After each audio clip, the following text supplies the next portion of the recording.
এই যে ডিজাইনটা দেখছেন, এই ডিজাইনটা একটা গাছের ডাল আছে আর একটা পেছনে ব্যাকগ্রাউন্ডে হার্ট শেপ করা আছে, তার সামনে একটা ময়ূর বসে আছে। কিন্তু এই ডিজাইনটা করার সময় দাদাকে আমার প্রশ্ন করতে খুব ইচ্ছা করছিল যে দাদা, গাছের ডালের মধ্যে একটা কেন ময়ূর বসে আছে, যদি দুটো ময়ূর বসে থাকতো সেটা কেমন হতো। যাই হোক, সেটা দাদার পার্সোনাল চয়েস।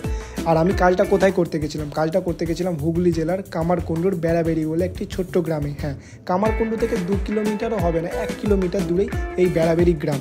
হ্যাঁ, হ্যালো গাইজ, আমি সৌরভ, আপনারা দেখছেন রং ছবি ওয়ালার, যেখানে আমি সুন্দর সুন্দর ওয়াল পেন্টিং ডিজাইনের টিউটোরিয়াল দিতে থাকি।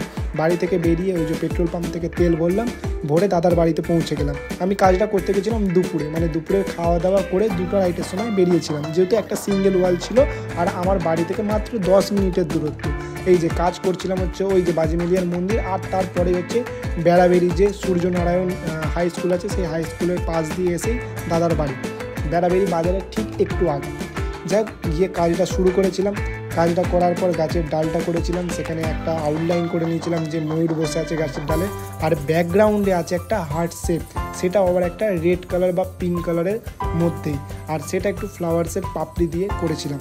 তারপর গাছের যে ডালটা করছিলাম, তারপর গাছের ডালে বিভিন্ন ধরনের পাতা করছিলাম, হালকা কালারের, ডিপ কালারের এবং ইয়েলো কালারের, যাতে পিঙ্ক কালারের ওপর না এই কচি সবুজটা বা ডিপ সবুজটা বা ইয়েলোটা খুব ভালোভাবে ফোটে। কারণ কিছু কিছু কালারের ওপর কিছু কিছু কালার খুব সুন্দর খেলে, সেই জন্যই আমরা সেই রকম কালার দিয়ে ডিজাইনটা চুজ করি।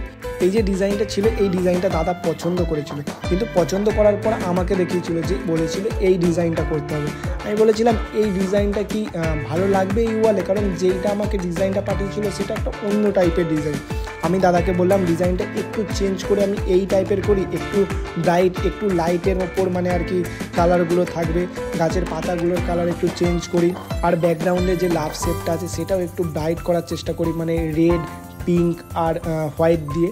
হোয়াইট দিলে একটু রিয়েলিস্টিক মনে হবে, সেই জন্যই সেই রকম করার চেষ্টা করেছি। আর ডিজাইনটা পুরোটা কমপ্লিট হয়ে গেছে। আর এই হলো দাদার রুম, যেটা আমি ওয়াইড অ্যাঙ্গেল একটু ঘুরিয়ে দেখানোর চেষ্টা করছি, আর তোমাদেরকে সামনে থেকে ঘুরিয়ে দেখানোর চেষ্টা করছি এই ডিজাইনটা কতটা সুন্দর হয়েছে।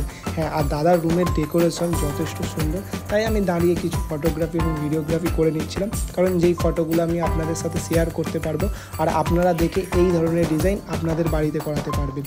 আমার সাথে যোগাযোগ করার জন্য এই যে ডিজাইনগুলো পছন্দ হচ্ছে স্ক্রিনশট নিয়ে হোয়াটসঅ্যাপে পাঠাবেন, আমি প্রাইস অবশ্যই বলে দেবো কত কী পড়ছে।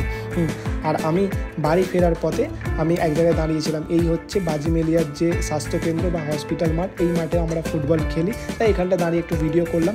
এখন আমাকে যেতে হবে বাড়ি, আর এই ভিডিওটা আমাকে এখানেই শেষ করতে হবে।